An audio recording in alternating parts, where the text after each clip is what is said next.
Hello friends, welcome है आप सभी का आपके इस कृष्णा आर्ट्स एजुकेशन चैनल में, जो केवल और केवल बोर्ड एग्जाम की तैयारी करवाने के लिए बनी है। इसलिए इस चैनल को आपने अभी तक सब्सक्राइब नहीं किया तो इस चैनल को सब्सक्राइब कर दें और साइड के बेल नोटिफिकेशन को भी जरूर प्रेस कर दें, ताकि हमारी वीडियो का लेटेस्ट नोटिफिकेशन आप तक सबसे पहले पहुंच सके। और अगर आप हमारे इस यूट्यूब चैनल पर नए हैं तो आप टेलीग्राम चैनल को भी अवश्य ज्वाइन कर लें। टेलीग्राम चैनल का लिंक डिस्क्रिप्शन में भी दिया हुआ है और आप टेलीग्राम एप्लीकेशन में कृष्णा आर्ट्स एजुकेशन चैनल को सर्च करके भी ज्वाइन हो सकते हैं, क्योंकि इस चैनल का जो भी PDF मटेरियल आपको प्रोवाइड किया जाएगा वो टेलीग्राम चैनल के माध्यम से किया जाएगा। और PDF के अलावा भी आपको टेलीग्राम चैनल पर क्विज और प्रैक्टिस करवाया जाएगा, जिससे आपको एग्जाम में बहुत ज़्यादा हेल्प मिलेगी। इसलिए आप टेलीग्राम चैनल को अवश्य ज्वाइन कर लें। तो चलिए इस क्लास में आगे की ओर बढ़ते हैं।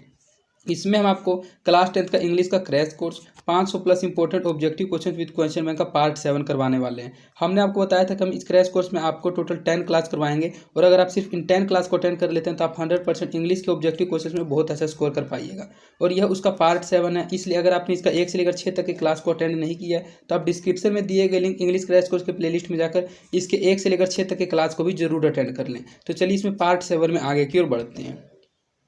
इसमें हमारा पहला क्वेश्चन है, who was the first black women to receive the Nobel prize in literature. अर्थात वह कौन सी काली महिला थी, मतलब काले रंग की महिला थी, जिसने साहित्य में पहली बार नोबेल पुरस्कार को प्राप्त किया था। एंग सन सू की थी, टोनी मॉरिसन थी, महादेवी वर्मा थी, या फिर अरुणधाती राय थी। तो अगर आपको इन क्वेश्चंस का आंसर पता है तो आप कमेंट सेक्शन में इन क्वेश्चंस का आंसर देते हुए चलिएगा। और अगर आपके लिए यह क्वेश्चन नया, आप इन क्वेश्चंस को पहली बार पढ़ रहे हैं तो इन क्वेश्चंस को अच्छे से समझते हुए और याद करते हुए चलिएगा। तो वह जो काली महिला थी जिसने साहित्य में पहली बार नोबेल पुरस्कार को प्राप्त किया था, उस महिला का नाम था टोनी मॉरिसन, जिसने एक पाठ लिखा है वंस अपॉन ए टाइम। तो किस पाठ किसके द्वारा लिखा गया, किसके लेखक कौन है, अगर आपने उसके वीडियो को नहीं देखा है और अगर आपको ग्रामर से रिलेटेड कोई वीडियो देखना है कि प्रार्थना पत्र कैसे लिखा जाता है, तो आप इंग्लिश क्रैश कोर्स के प्लेलिस्ट को जाकर जरूर चेकआउट करें, जिसका लिंक डिस्क्रिप्शन में दिया हुआ है। तो इसका सही आंसर ऑप्शन नंबर बी हो जाएगा, Toni Morrison.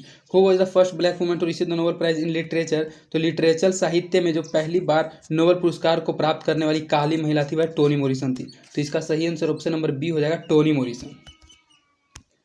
Indian social custom is a blank of many different strengths and elements. जो भारतीय सामाजिक रिवाज है वह विभिन्न प्रकार की तत्वों और भेदों से मिलकर बनी है। विभिन्न तत्वों और क्या बनी है, ब्लैंड मिश्रण से बनी है, एलिमेंट से बनी है, इंग्रेडिएंट से बनी है, फिर ट्रेंड से बनी है। तो जो भारतीय समाज है आप जानते हैं कि वह विभिन्न प्रकार के तत्वों और विभिन्न प्रकार के भेदों के मिश्रण से बनती है। तो जो ब्लैंड होता है, ब्लैंड का हिंदी अर्थ होता है मिश्रण, तो अर्थात ब्लैंड से बनी है। तो इसका सही आंसर ऑप्शन नंबर ए हो जाएगा, blend. Indian social custom is a blend of many different strengths and elements. जो इंडियन सोशल कस्टम है वह विभिन्न प्रकार की भेदों और तत्वों के मेल से बनी है, ब्लैंड से बनी है। तो इसका सही आंसर ऑप्शन नंबर ए हो जाएगा, blend. The old wise lady was blank. जो बूढ़ी व्यस्त महिला थी वह क्या थी, लेम थी, ब्लाइंड थी, डीफ थी, या फिर डम थी। तो जो ओल्ड वाइज लेडी थी वह अंधी थी। तो इसका सही आंसर ऑप्शन नंबर बी हो जाएगा, blind. The old wise lady was blind. जो बूढ़ी व्यस्त महिला थी वह अंधी थी। Who has written little girls wiser than man. यह जो little girls wiser than man है यह किसके द्वारा लिखा गया है, इसके लेखक कौन है। लियो टोल्स्टॉय, जॉन लेक्सिव, हुमायूं कबीर, सत्यजीत राय। तो हमने आपको बताया था कि little girls wiser than man उसने लिखा है, जो वार एंड पीस पुस्तक के भी लेखक हैं। तो इसका सही आंसर ऑप्शन नंबर बी हो जाएगा, Leo Tolstoy. Who has written little girls wiser than man. तो Leo Tolstoy has written little girls wiser than man. इसका सही आंसर ऑप्शन नंबर ए हो जाएगा, लियो टोल्स्टॉय। प्रियजमी-थुरन वॉज ए डिस्टिंग्विश्ड राइटर। जो प्रियजमी-थुरन थे वे एक विशिष्ट लेखक थे, किस भाषा के, बंगाली के, भोजपुरी के, मराठी के, या फिर तमिल के। तो जो प्रियजमी-थुरन थे वे एक विशिष्ट राइटर थे, विशिष्ट लेखक थे तमिल भाषा के। तो इसका सही आंसर ऑप्शन नंबर डी हो जाएगा, तमिल। प्रियजमी-थुरन was a distinguished Tamil writer. The koel is called the black. The koel जो चैप्टर है उस चैप्टर में उसको क्या कहा जाता था, काले रंग की कूकू, काले रंग की कोयल कहा जाता था, स्क्विरल कहा जाता था, डॉग कहा जाता था, या फिर डक कहा जाता था। तो जो कोयल है उसको पुकारा जाता था ब्लैक कूकू से, काली रंग की कोयल से। तो इसका सही आंसर ऑप्शन नंबर ए हो जाएगा, cuckoo. The koel is called the black cuckoo. How much load does the porter have on his back. हमने आपको बताया था कि पोर्टर का मतलब होता है बोझा ढोने वाला। तो जो बोझा ढोने वाला व्यक्ति था उसकी पीठ पर कितना वजन था, 26 kilo, 26 kilo, 25 kilo, 25, 23, 23 kilo, 25 kilo, या फिर 21 किलो। तो इस क्वेश्चन का हमने पहले भी आपको अच्छे से एक्सप्लेन किया था कि जो बोझा ढोने वाला था उसके पीठ पर 25 किलो का वजन था, अर्थात 25 किलो का लोड था। तो इसका सही आंसर ऑप्शन नंबर सी हो जाएगा, 25 kilo. 25 kilo load haves the porter have on his back. What was the colour of Martha's eyes, जो मार्था की आंखें थी वे किस रंग की थी, ब्लू रंग की थी, वाइट थी, येलो थी या फिर ग्रे थी। तो इस क्वेश्चन को भी आपने पढ़ा था कि जो मार्थास की आइज थी वह बिल्कुल ही क्लियर एंड ग्रे थी, बिल्कुल ही साफ सुथरी और ग्रे कलर की थी। तो इसमें ग्रे ऑप्शन नंबर डी में है, तो इसका सही आंसर ऑप्शन नंबर डी हो जाएगा grey. Martha's, what was the colour of Martha's eyes, तो Martha's eyes was the colour of grey. God made the country and man made the, God made the country अर्थात जो ईश्वर है उन्होंने देश को बनाया है, तो जो मनुष्य हैं उन्होंने क्या बनाया, स्टार्स को बनाया है, तारे बनाए हैं, टाउन को बनाया है, कस्बा बनाया है, माउंटेन बनाया है मतलब पेड़ पहाड़ों को बनाया है, सी बनाया है मतलब कि समुद्रों को बनाया है। तो सी, माउंटेन और स्टार्स ये तीनों तो प्रकृति के द्वारा बनाई गई चीज़ हैं, अर्थात ये मनुष्यों के द्वारा बनाए नहीं जा सकते हैं। लेकिन जो टाउन है ये पुरुषों ने बनाया है, पुरुषों ने नहीं अर्थात जनता ने बनाया है, मानव ने बनाया है, लोगों ने बनाया है। तो इसका सही आंसर ऑप्शन नंबर बी हो जाएगा town. God made the country and man made the town.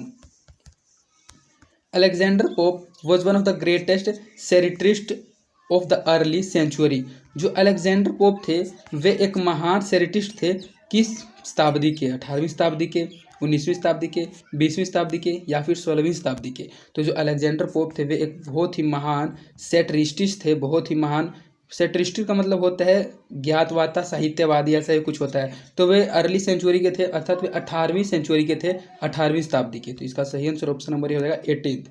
Alexander Pope was one of the greatest satirist of the early 18th century. Who was compose the poem thinner than a crescent, यह जो कविता है thinner than a crescent इसको किसने compose किया है, महादेवी वर्मा ने, विद्यापति ने, प्रेमचंद ने या फिर जॉन लेक्स्यू ने। तो यह जो कविता है थीनर देन ए क्रीसेंट, इस कविता को विद्यापति जी के द्वारा कंपोज किया गया है। तो इसका सही आंसर ऑप्शन नंबर बी हो जाएगा Vidyapati. Vidyapati has compose the poem thinner than a crescent. Lakshmi Prasad Devkota was born in, जो लक्ष्मी प्रसाद देवकोटा थे उनका जन्म कहाँ हुआ था, काठमांडू में, तमिलनाडु में, मुंबई में या फिर कोल्क में। तो जो लक्ष्मी प्रसाद देवकोटा थे उनका जन्म काठमांडू में हुआ था जो कि नेपाल में है। तो इसका सही आंसर ऑप्शन नंबर हो जाएगा Kathmandu. Laxmi Prasad Devkota was born in Kathmandu. Martha stories have a blank effect, जो मार्था की स्टोरीज होती थी, इससे पहले आपने एक क्वेश्चन पढ़ा कि जो मार्था इसकी आंखों का रंग था वह ग्रे कलर का था, अर्थात इस क्वेश्चन को आपको याद रखना है, वो बहुत ज़्यादा इंपॉर्टेंट क्वेश्चन था कि मार्था की आंखें ग्रे कलर की है। तो जो मार्था की कहानियाँ होती थी वह कैसा प्रभाव डालती थी, नोइजी शोर शराबा वाला प्रभाव डालती थी, ट्रैंक्विल शांति का प्रभाव डालती थी, रोबडी या फिर क्रेजी प्रभाव डालती थी। तो जो मार्था की स्टोरी होती थी वह एक ट्रैंक्विल इफेक्ट होती थी, अर्थात एक पीसफुल, एक शांति प्रभाव डालती थी। तो इसका सही आंसर ऑप्शन नंबर बी हो जाएगा tranquil. Martha stories have A tranquil effect. Polythene bag is ए, जो पॉलीथीन बैग है यह क्या है, एक कहानी है, एक उपन्यास है, एक ड्रामा है, एक पोइम है अर्थात एक कविता है। तो आप जानते हैं कि जो पॉलीथीन बैग है यह एक पोइम है, एक कविता है। तो इसका सही आंसर ऑप्शन नंबर डी हो जाएगा poem. Polythene bag is a poem. Who has written love defile, leave defile नहीं, लव डिफाइल था पोइम का नाम। तो ये पूछा जा रहा है कि जो लव डिफाइल पोइम है ये किसके द्वारा लिखा गया, गिरिराज झा के द्वारा, गिरिधर झा के द्वारा, सुबोध झा के द्वारा या फिर शंभू झा वाईफाई के द्वारा। तो जो यह लव डिफाइल पोइम है यह लिखा गया था गिरिधर झा के द्वारा। तो इसका सही आंसर ऑप्शन नंबर बी हो जाएगा Giridhar Jha. Giridhar Jha has written love defiled. The bet was stuck between the banker and the blank, जो शर्त थी वह लगाई गई थी बैंकर और अध्यापक के बीच, इंजीनियर के बीच, क्रिकेटर के बीच या फिर लॉयर के वकील के बीच। तो यह जो शर्त थी वह लगाई गई थी 10 मिलियन का जो शर्त था, $10 मिलियन का, यह जो शर्त थी यह लगाया गया था बैंकर और लॉयर के बीच, बैंकर और वकील के बीच। तो इसका सही आंसर ऑप्शन नंबर डी हो जाएगा lawyer. The bet was struck between the banker and the lawyer. Who was written allergy, जो यह एलर्जी चैप्टर है यह किसके द्वारा लिखा गया है, डॉक्टर राणा एसपी सिंह के द्वारा, डॉक्टर शिव सिंह के द्वारा, डॉक्टर अर्जुन सिंह के द्वारा या फिर डॉक्टर मोहन सिंह हील के द्वारा। तो यह जो एलर्जी चैप्टर है यह डॉक्टर राणा एसपी सिंह के द्वारा लिखा गया है। तो इसका सही आंसर ऑप्शन नंबर बी हो जाएगा हु हैज़ रिटेन एलर्जी। तो allergy written by doctor Rana SP Singh. Munni is a character of the story, जो मुन्नी है यह किस कहानी की पात्र है, किस कहानी की करेक्टर है, जनवरी नाइट, पूछ की रात कहानी की, एलर्जी की, द बैट की या फिर लव डिफाइल की। तो सबसे पहले तो हमने आपको भी बताया था कुछ पहले कि लव डिफाइल तो एक पोइम है, यह तो बिल्कुल ही नहीं होगा। एलर्जी भी एक चैप्टर का नाम है। तो यह जो मुन्नी थी यह मुन्नी और हालकू जनवरी नाइट पार्ट की पात्रिका थी, जनवरी नाइट पार्ट की कहानी की मुख्य पात्र थी। तो इसका सही आंसर ऑप्शन नंबर हो जाएगा जनवरी नाइट, पूछ की रात। Munni is a character of the story January night, जो मुन्नी थी वह जनवरी नाइट, पूछ की रात कहानी की एक पात्र थी। वट एवर मिस्टर गैसलर अर्न वो स्टेप्ड रेंट एंड, जो मिस्टर गैसलर थे जो जूते बनाने का काम करते थे, वे अब जो कमाते थे पैसा, वे अपने कमाए गए पैसों को रेंट देने में और किस चीज़ में खर्च कर देते थे? बुक्स खरीदने में, लेदर खरीदने में, क्लोथ्स खरीदने में, या फिर फर्नीचर खरीदने में। तो इस क्वेश्चन का आंसर तो आप अपने माइंड के अनुसार भी दे सकते हैं कि सबसे पहले हमने आपको बताया था कि जो मिस्टर गैसलर थे वे उनका एक बूट शो था, अर्थात जूते बनाने की उनकी दुकान थी, जूते बनाने का उनके पास कला था, अर्थात वे जूते बनाते थे। तो उनको जूते बनाने के लिए लेदर की ज़रूरत तो होती ही होगी। तो जो पैसा कमाते थे वे अपने पैसे को, कुछ पैसे तो रेंट में खर्च कर देते थे, अर्थात जिस रूम में रहते थे, जिस रूम में उनका दुकान था उसका किराया देते थे, और वे बाकी बचे हुए पैसे का लेदर खरीदते थे, चमड़ा खरीदते थे, तभी तो वे उनसे जूते बनाते थे। तो इसका सही आंसर ऑप्शन नंबर बी हो जाएगा leather. Whatever mister Gessler earned was spent in rent and leather, इसका सही आंसर ऑप्शन नंबर बी हो जाएगा leather. In the page for living R C. Hutchinson captures the agony of, जो page for living जीवन की रफ्तार पाठ के लेखक है आर.सी. हचिंसन है। तो उन्होंने एगोनी ऑफ मतलब आधुनिक, agony of ancient man, modern man, businessman या फिर क्लेवर मैन। तो जो आर.सी. हचिंसन थे उन्होंने द पेज फॉर लिविंग पाठ में एगोनी ऑफ मॉडर्न मैन मतलब आधुनिक मनुष्यों की, आधुनिक आदमियों की, आधुनिक पुरुषों की समस्याओं के बारे में कैप्चर किया था, उसके बारे में पढ़ा था। तो इसका सही आंसर ऑप्शन नंबर बी हो जाएगा modern man. In the page for living R C. Hutchinson captures the agony of modern man, जो पेज फॉर लिविंग में आर.सी. हचिंसन ने वर्णन किया है आधुनिक व्यक्तियों की समस्याओं के बारे में, पीड़ा के बारे में। तो इसका सही आंसर ऑप्शन नंबर बी हो जाएगा modern man. Who has written me and the ecology bit, मतलब ये जो me and the ecology bit chapter है यह किसके द्वारा लिखा गया है? टोनी मॉरिसन के द्वारा, लियो टोल्स्टॉय के द्वारा, जॉन लेक्सेव के द्वारा, या फिर हुमायूं कबीर के द्वारा। तो हमने आपको वीडियो शुरू होते ही कहा था कि अगर आपने किस पाठ के लेखक कौन है, चैप्टर्स एंड देयर ऑथर्स, अर्थात किस लेखक के द्वारा कौन सा पाठ लिखा गया और किस पाठ के लेखक कौन है, अगर आपको इसको अच्छे से क्लियर करना है तो हमने इसके लिए एक सेपरेट वीडियो बना रखा है 5 मिनट का, जिसको अगर आप टाइम निकाल कर देख लेते हैं तो आपका एग्जाम में 5 नंबर तो कंफर्म हो जाता है। आप मैथ द फॉलोइंग अच्छे से बना लीजिएगा और इस टाइप का जो ऑब्जेक्टिव आता है उसमें आप कंफ्यूज नहीं होइएगा। तो अगर आपको उस वीडियो को देखना है तो आप डिस्क्रिप्शन में दिए गए लिंक इंग्लिश क्रैश कोर्स के प्लेलिस्ट में जाकर उसको वीडियो को देख सकते हैं, और अगर आप लास्ट तक इस वीडियो में बने रहते हो तो एंड स्क्रीन में भी आप उस वीडियो को टच करके देख सकते हैं, क्योंकि वह वीडियो बहुत ही ज़्यादा इंपॉर्टेंट है, 5 नंबर गेन कराने वाला वो वीडियो है।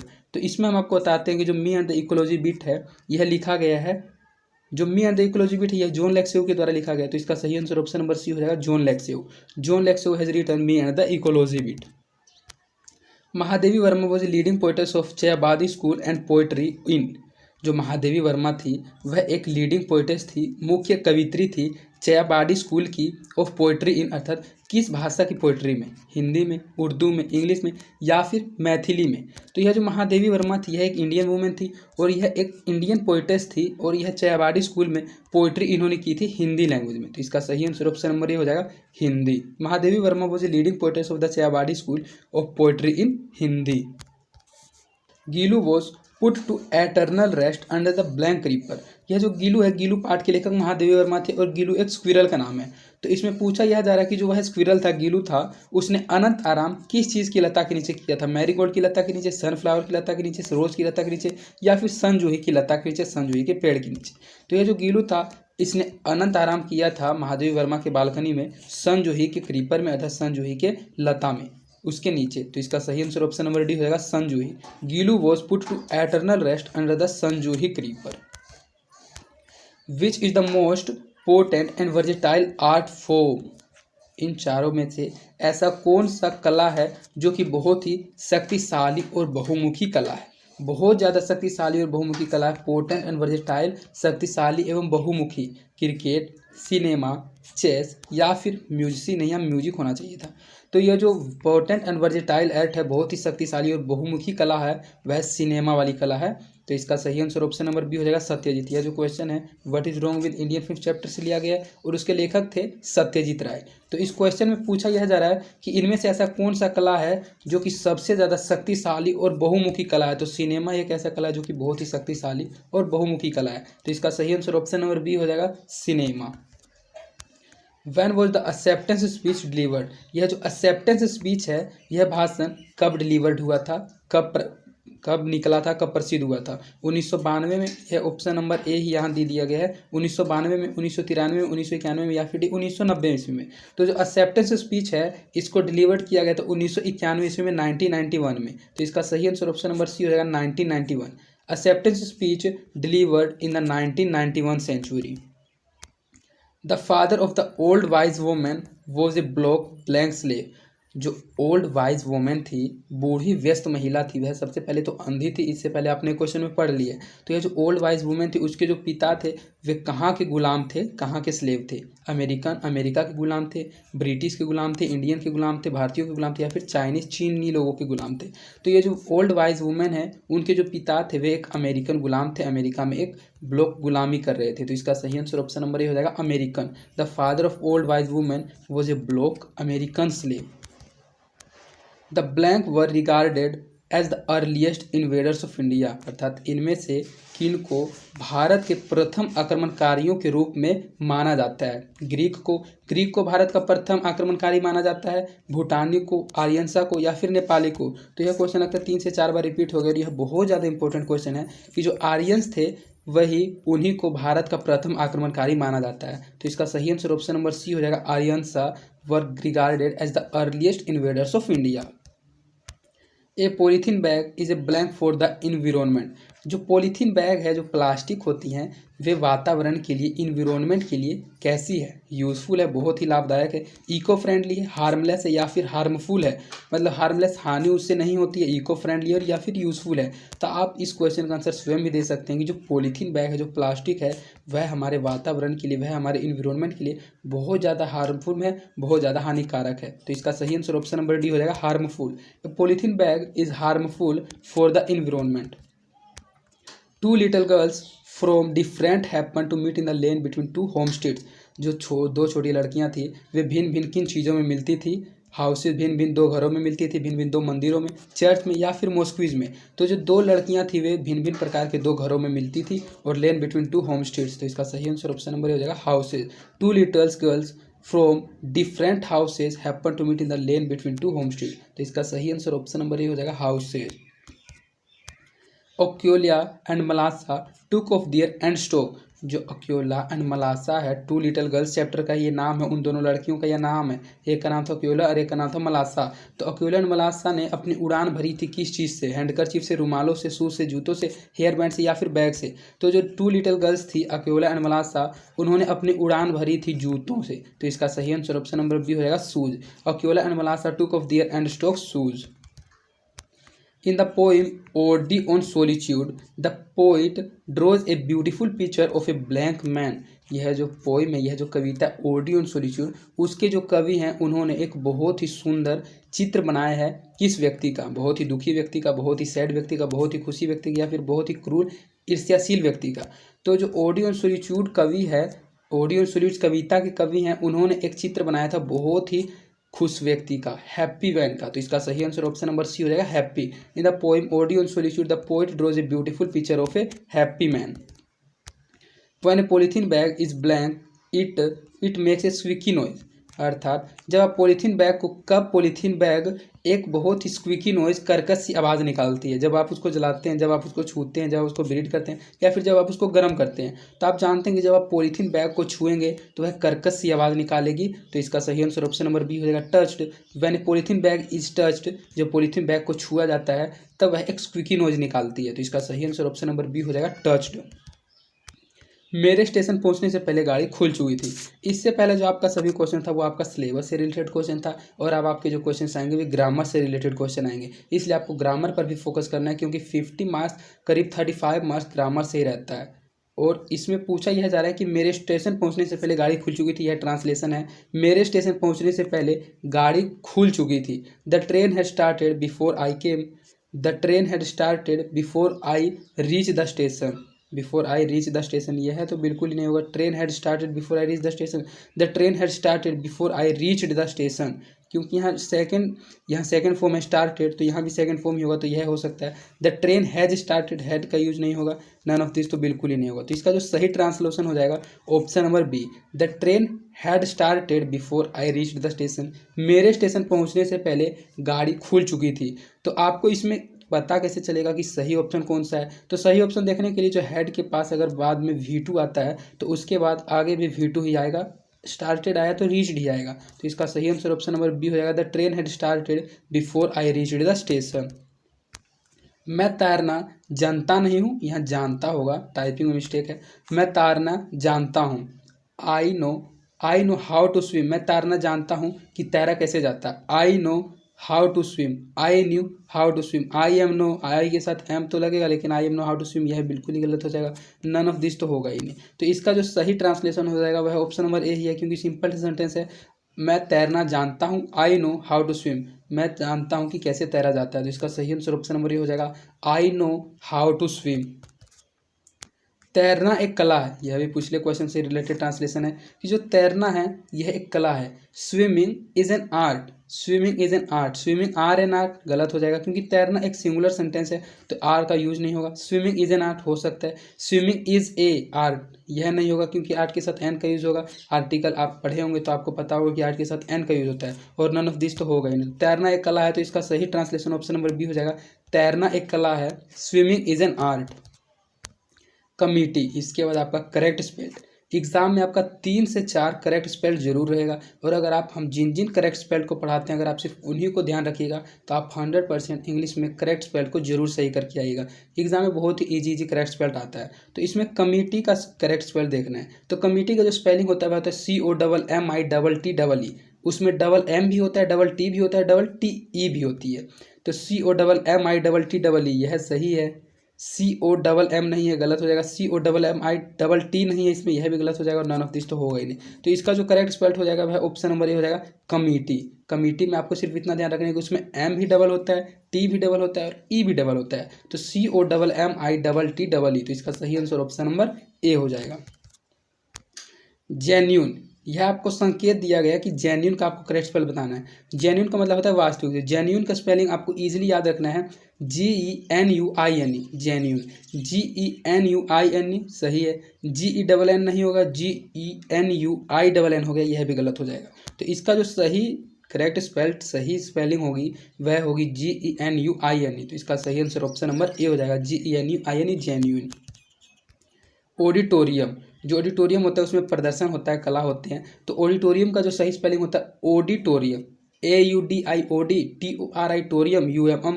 तो ऑडिटोरियम AUDITORIUM हो जाएगा, यह गलत हो गया। AUDITORIUM यह सही है। AUDOTORI इसमें यू नहीं है, यह भी गलत हो जाएगा। और AUDITOR इसमें आई नहीं है तो यह भी गलत हो जाएगा। तो इसका जो सही करेक्ट स्पेल्ड हो जाएगा, जो सही स्पेलिंग हो जाएगा ऑप्शन नंबर बी, ऑडिटोरियम। आपको इन स्पेलिंग्स में सिर्फ सभी को ध्यान से पढ़ना है, पढ़ते पढ़ते यह बता दीजिएगा कि कौन सा स्पेलिंग सही है। Auditorium AUDITORIUM, auditorium. तो इसका सही आंसर ऑप्शन नंबर बी हो जाएगा। प्रोफेसर, प्रोफेसर के स्पेलिंग में आपको इतना ध्यान रखना है कि इसमें डबल एस तो होता है लेकिन OR होता है। PROFESSOR होता है, PROFESSOR, PROFESSOR, ये ऑप्शन नंबर सही है। PROFF नहीं होगा, PROSS नहीं है, यह भी गलत हो जाएगा। इसमें O नहीं है और डबल एस भी नहीं है तो यह भी गलत हो जाएगा। तो इसका जो सही स्पेलिंग हो जाएगा option number A, PROFESSOR, professor. निहाइब्रिंग, निहाइब्रिंग का मतलब होता है पड़ोसी। तो पड़ोसी का जो सही स्पेलिंग होता है NEIGHBOURING, NEIGHBOURING सही है। NEIGHBOU नहीं है, गलत हो जाएगा। NEI ये तो बिल्कुल ही गलत है, NEI यह भी गलत है।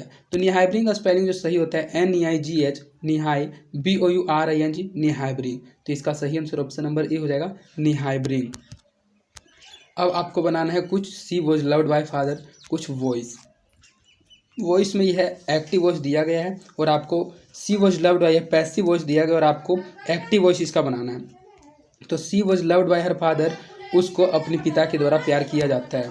तो सबसे पहले आपको जो हर फादर है, हर फादर जो ऑब्जेक्ट है इसको आपको सब्जेक्ट बनाना है। तो सब्जेक्ट तो चारों में बना दिया गया, तो चारों के चारों पहला रूल से सही है। उसके बाद आपको नेक्स्ट रूल देखना है, she was loved by her father, तो लव्ड हो जाएगा। तो लव्ड ऑप्शन नंबर सिर्फ ए में है और ऑप्शन नंबर बी में नहीं है, तो यह तो गलत हो गया। अब ऑप्शन नंबर आपको सी बी ए सी और डी में देखना है। तो उसके बाद आपको जो नेक्स्ट रूल देखना है कि जो इसमें बाई प्लस ऑब्जेक्ट होता है उसमें बाई नहीं लगता है, तो बाई इसमें लगा हुआ है तो यह भी गलत हो जाएगा। ऑप्शन नंबर डी और ऑप्शन नंबर आपको ए में चेक करना है। तो सी है यह सब्जेक्ट है, जब यह इसको ऑब्जेक्ट में आप बदलेंगे तो सी जो होता है वह हर का रूप ले लेती है, यहाँ आई रहता तब यहाँ मी बनता। तो इसका जो सही एक्टिव वॉइस हो जाएगा वह हो जाएगा सी हर फादर लव्ड हर, उनके पिता उसको प्यार करते हैं। तो इसका सही आंसर ऑप्शन नंबर ए हो जाएगा हर फादर लव्ड हर। आपको सिंपली सभी रूल को फॉलो करना है। पहला रूल होता है कि जो ऑब्जेक्ट है उसको सब्जेक्ट बना देंगे, दूसरा रूल होता है कि जो वर्ब है उस वही वर्ब रहेगा, और तीसरा रूल होता है इसका जो सब्जेक्ट है वह इसका ऑब्जेक्ट बनेगा। तो सी जब ऑब्जेक्ट से सब्जेक्ट बनता है तो हर का रूप ले लेती है। A tree in the woods is hacked, a tree in the woods is hacked. तो सबसे पहले आपको द हैक जो ऑब्जेक्ट है इसको सब्जेक्ट बनाना है, तो इज हैक्ड है तो इसको द हैक्ड बनेगा। तो दे हैक्ड दे हैक्ड दे हैक्ड, ये तो फर्स्ट रूल से पता चल रहा है कि ऑप्शन नंबर सी सही हो जाएगा। A tree in the woods is hacked, तो the hack a tree in the woods, option number C इसका बिल्कुल ही सही हो जाएगा। A car is being driven by the driver, एक कार है वह चलाया जा रहा है ड्राइवर के द्वारा ड्राइव किया जा रहा है। तो सबसे पहले जो द ड्राइवर है, द ड्राइवर को आपको ए ड्राइवर सब्जेक्ट बनाना है ऑब्जेक्ट को, तो ए ड्राइवर तीनों में है। इसके बाद आपको इज का यूज़ करना है, तो इज भी तीनों में है। उसके बाद जो होगा यहाँ ड्राइविंग है तो ड्राइविंग हो जाएगा, तो ड्राइविंग ऑप्शन नंबर सिर्फ और सिर्फ सी में है। तो इसका सही आंसर ऑप्शन नंबर सी हो जाएगा। A driver is driving the car, the car is being driven by the driver, तो इसका जो सही एक्टिव वॉइस हो जाएगा ऑप्शन नंबर सी, एक driver is driving the car. Let a doctor be sent for, let a doctor be sent for, तुम्हारे लिए एक डॉक्टर भेज दिया गया है। तो सबसे पहले जो सेंट फॉर है, सेंट फॉर को आपको ऑब्जेक्ट को सब्जेक्ट बनाना, तो सेंट तो सभी में, और सेंट फॉर है तो सेंट फॉर ही सब्जेक्ट बनेगा, सिंपल सा बात है। जैसे कि यहाँ अगर माई फादर है तो जो माई फादर है यहाँ ऑब्जेक्ट में माई फादर ही बन जाएगा। तो सेंट फॉर है तो send for, send by, send me, send a, तो ऑब्जेक्ट इसी में सिर्फ ऑब्जेक्ट का सब्जेक्ट सही बन रहा है, तो इसका रूल के अनुसार ऑप्शन नंबर यही सही हो जाएगा। बहुत सारे ऐसे इसमें ऑब्जेक्टिव क्वेश्चन वॉइस में आते हैं जिसमें आप फर्स्ट या सेकंड रूल तक ध्यान देते देते ही सही आंसर निकाल लीजिएगा। तो फर्स्ट रूल से पता चल रहा है कि जो ऑब्जेक्ट है वह सब्जेक्ट बनता है, सेंट फॉर है तो सेंट फॉर बनेगा, फॉर ए डॉक्टर, इसका सही आंसर ऑप्शन नंबर ए हो जाएगा।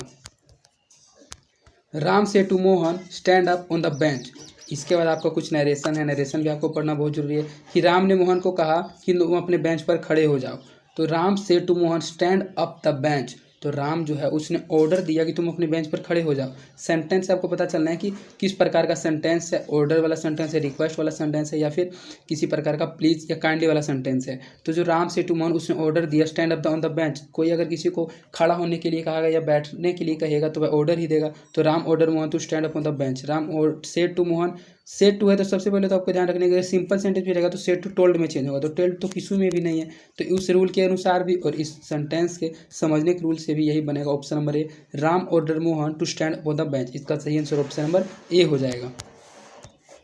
Radha said I want to go to school, Radha कहती है कि मुझे भी स्कूल जाना है, तो यह इसको नरेशन बनाया। तो जो सेड है अगर सेड के बाद टू रहता है तो टोल्ड में चेंज होता है, लेकिन केवल सेड है तो केवल सेड ही रह जाएगा। Radha said that, inverted comma के बदले डैट लगेगा, राधा सेड डैट। तो ऑप्शन नंबर ए और ऑप्शन नंबर डी तो गलत हो जाएगा, ऑप्शन नंबर बी और सी में आपको देखना है। तो Radha said that she wants to go to school, Radha said that she want to go to school, तो सिंपल सेंटेंस है तो इसका ऑप्शन नंबर सही हो जाएगा। Radha said that she want to go to school, Radha कहती है कि उसे स्कूल जाना है, वह स्कूल जाना चाहती है, तो इसका सही आंसर ऑप्शन नंबर सी हो जाएगा। Oil and water blank note mix, जो ऑयल होता है और वाटर होता है वह मिलता नहीं है, मतलब उसको मिलाया नहीं जा सकता। Is not mix, are not mix, do not mix या फिर डज नोट मिक्स, तो यह जो मिक्स वाला सेंटेंस है इसके साथ डू आर्टिकल लगता है। Oil and water do not mix, oil और वाटर पानी और तेल को मिलाया नहीं जा सकता है, तो इसका सही आंसर ऑप्शन नंबर सी हो जाएगा, do. Two and two blank four, दो और दो चार बनते हैं, मेक्स हैज या फिर हैव, तो two and two make four, दो और दो चार बनते हैं, तो इसका सही आंसर ऑप्शन नंबर ये हो जाएगा, दो और दो चार बनाते हैं, two and two make four. यह जो सेंटेंस, यह जो क्वेश्चन है बहुत ज़्यादा इंपॉर्टेंट क्वेश्चन है जो बहुत ज़्यादा एग्जाम में पूछा जाता है। इसको आपको सिंपली याद रखना है कि टू एंड टू के साथ हमेशा मेक का यूज होता है, two and two make four.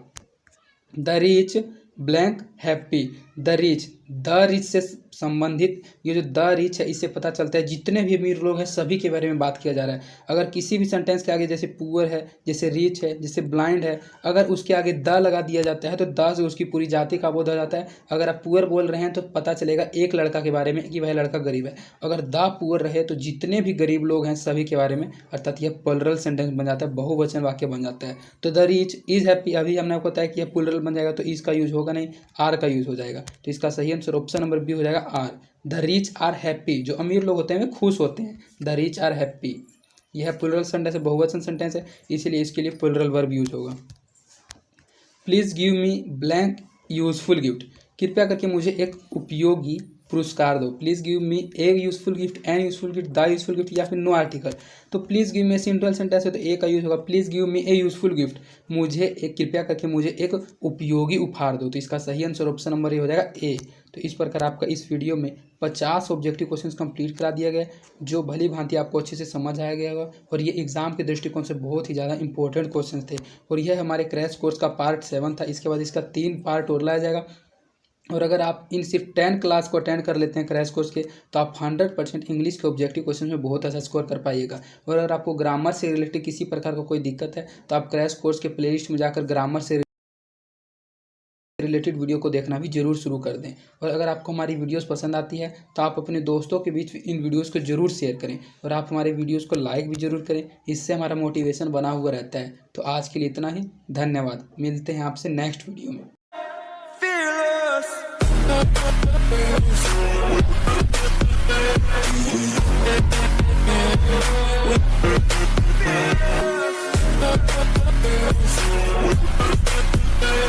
right back.